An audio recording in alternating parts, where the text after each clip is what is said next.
Please know this does not give you a licence to go beyond the rules. Please know how important it is for everybody to respect the rules we've put in place.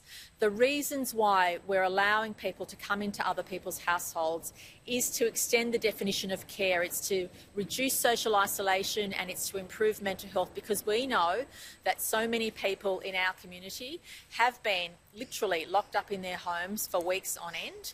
We thank them for it.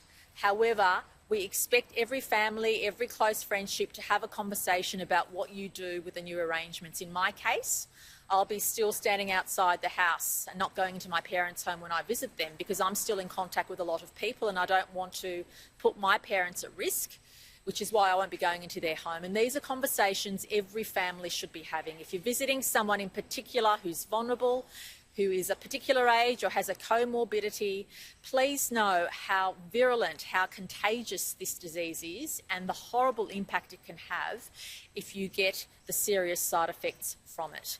We don't want to see families unnecessarily go through that grief. So please have those conversations with your families, have conversations about what you can do. And we haven't put a limit on how far you can travel in order to visit a loved one. But we ask everybody to be responsible. This is not a holiday. The reason we're allowing people to do this is to reduce isolation, to improve mental health, and to give people that bit of contact, which they haven't had for some people if you're working from home for a very long time. So the 4 reasons why you should or can leave the house still remain. It's whether you're working or going to school, it's whether you need to buy something, whether it's for exercise or whether it's for care and medical needs. And the fact that you can visit another person's household is an extension of the definition of care. And I want to make that point very specifically because I don't ever want to be in a situation where New South Wales has to go backwards on something we've allowed people to do. If everybody sticks to the rules and moves forward together, we won't have to go backwards in terms of the restrictions. I want us to keep making steps forward. And we can only do that if everybody cooperates and everybody respects the rules and has their conversations with their loved ones. Conversations you should have before you undertake a visit. Will there be physical contact? How long will the visit be? And what risks are associated with everybody when they make that change? And it's really important to have that conversation. And I wanted to specifically also comment on Newmarch House, that Anglicare aged care home. The number of deaths yesterday was devastating. But I think what it does is remind us how contagious this virus is and how it attacks the elderly and vulnerable in particular. And our hearts go out to all the families of the people who've succumbed to the disease, but also to all the families who are really worried about their loved ones. And I can confirm that last night the Minister for Health contacted the Federal Minister for Aged Care to express our government's concerns at the lack of communication between the centre's operators and the relatives. I can't imagine how distressful that is. Many of us have had a loved one in an aged care home or do have one now, and it would be devastating not to be able to contact them, not to be able to be with them during this distressing time. And we've made our concerns known to the Federal Minister.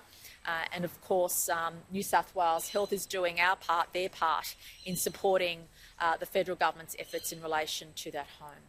I also wanted to stress that we are preparing in every way possible for schools going back. I'm very pleased to have with me today the outstanding Minister for Transport, Andrew Constance. Our message today is about cleanliness and cleaning. So you may recall that recently we announced $250 million extra for cleaning, $250 million.